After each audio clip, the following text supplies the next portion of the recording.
Sebenarnya business judgment rule itu tidak baru-baru amat sebenarnya di undang-undang kita.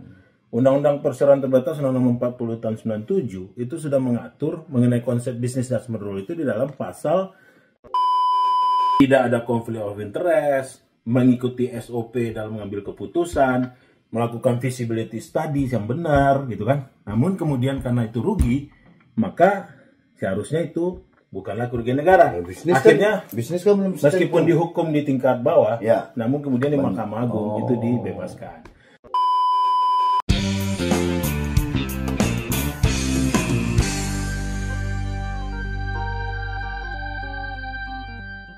Assalamualaikum warahmatullahi wabarakatuh. Ngobrol pintar bareng Toat bersama Top 100 Channel.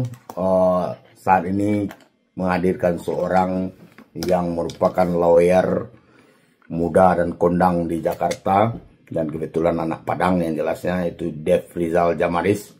Malam ini kita akan membahas topik yang sedang hangat di kancah Republik ini. Selamat malam Pak Dev.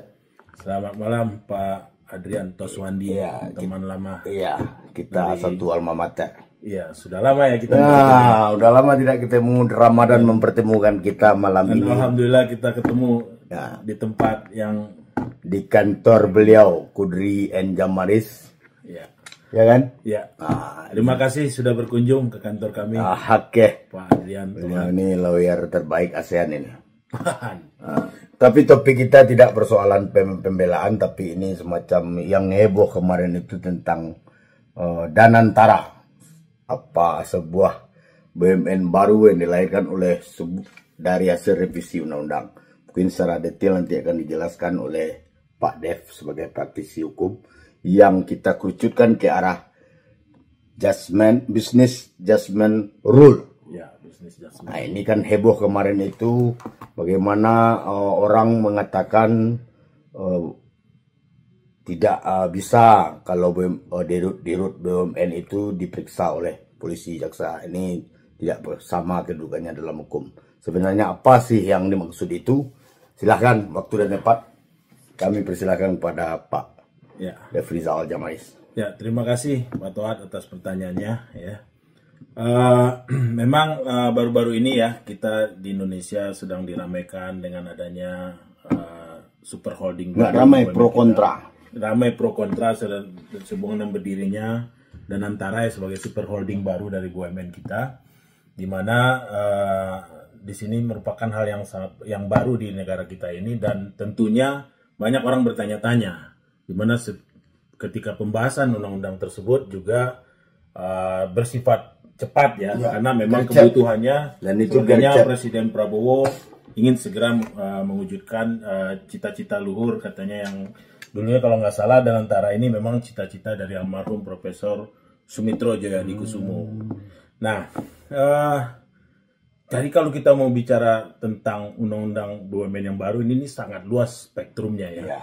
Mungkin kita nggak akan bisa bahas itu. Mungkin Pak Toat lebih mengarahkan kepada kita mengambil bagian dari salah satu yang dipertegas sekarang di dalam undang-undang BUMN yang baru itu adalah konsep business judgment rule. Nah, itu captionnya. Nah, apa tuh business judgment rule ya? Karena selama ini kan ini doktrin yang sebenarnya dikenal di dalam negara Anglo-Saxon. Di negara-negara seperti Amerika, Inggris ya. Itu adalah doktrin mengenai doktrin keputusan bisnis ya, oleh direksi. Direksi. Nah, kita nggak mengenal CEO dalam undang-undang PT kita. Organ dalam undang-undang PT kita tuh kan dengan ada RUPS yang tertinggi, ada komisaris dan ada direksi. Kalau di Amerika mungkin ada dikenal dengan lembaga namanya CEO, ya, komisioner dan CEO. Nah, business judgment rule itu merupakan apa ya? Suatu keputusan bisnis yang dibuat oleh direksi. Ya, karena perusahaan yang namanya perusahaan kan tentu menjalankan bisnis dalam konteks profit oriented. Karena badan hukum itu ada untung, ada rugi. Nah, dalam konteks ini sebenarnya business judgment rule itu tidak baru-baru amat sebenarnya di undang-undang kita.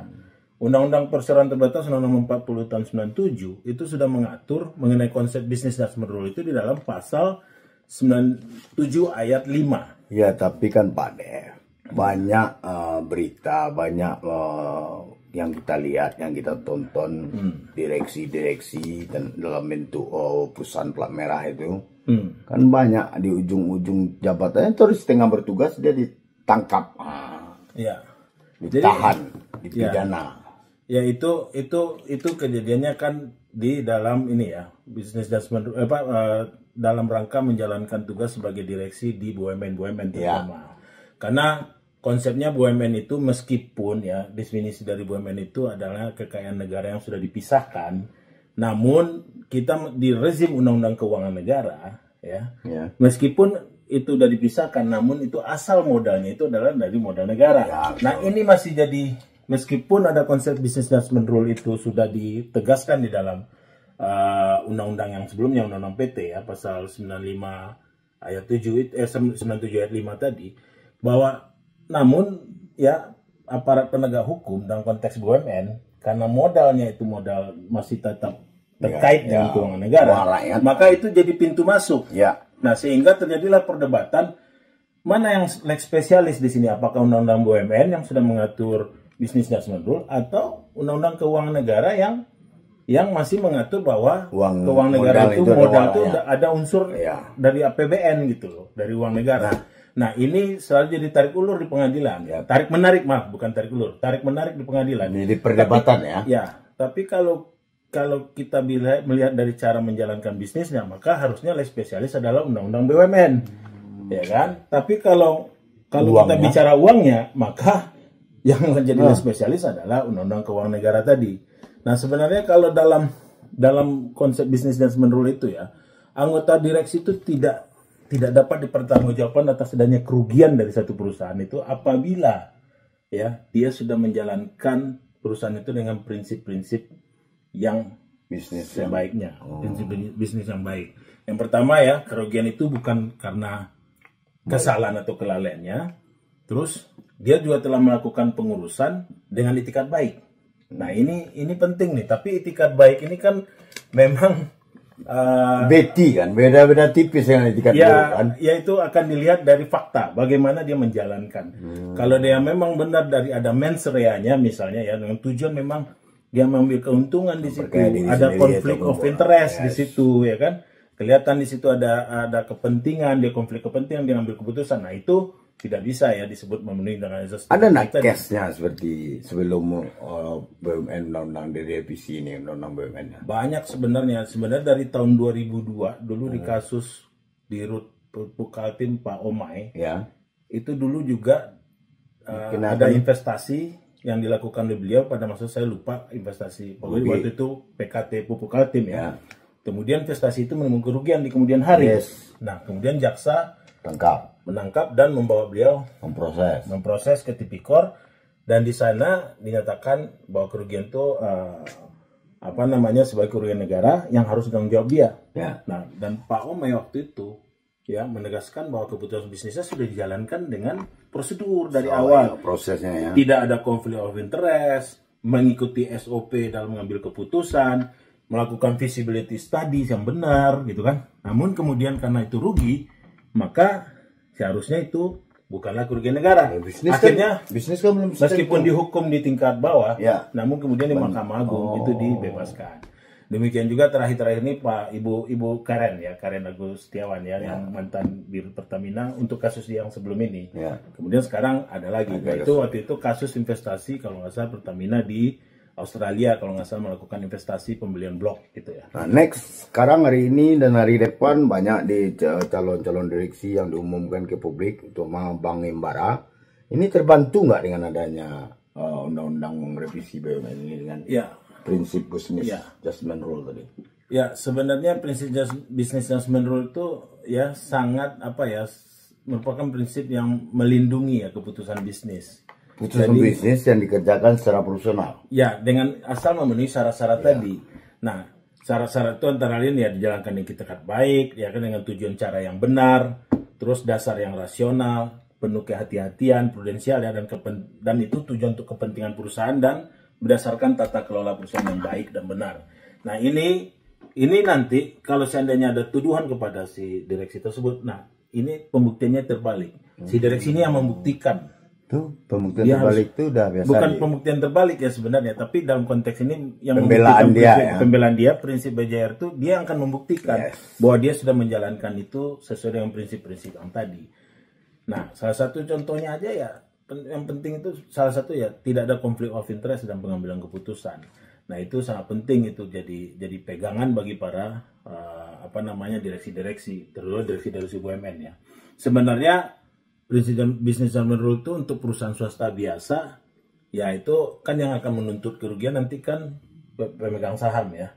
Tapi kalau BUMN karena unsurnya keuangan negara tadi, maka itu rawan dengan kasus tindak pidana korupsi tadi, tuduhan tindak pidana korupsi. Nah, dengan dana undang-undang yang baru ya, undang-undang BUMN yang baru ini, prinsip ini yang sebelumnya tidak disebutkan secara tegas di undang-undang PT, walaupun sudah dianut ya, sudah tersirat di dalam undang-undang PT. Namun di undang BUMN yang baru ini kalau nggak salah disebutkan, dipertegas posisi ini. Jadi mungkin untuk memberikan perlindungan yang jelas kepada direksi yang beretikat baik menjalankan fiduciary duty-nya dengan baik. Pak Dev, kita clear ya masalah itu yang kalau bisnis dijalankan dengan baik, dengan SOP, dengan standar prosedur, seorang CEO, direktur atau direksi, tidak bisa dipersalahkan terhadap kerugian sebuah bisnisnya, ya kan? Ya. Di luar itu gimana?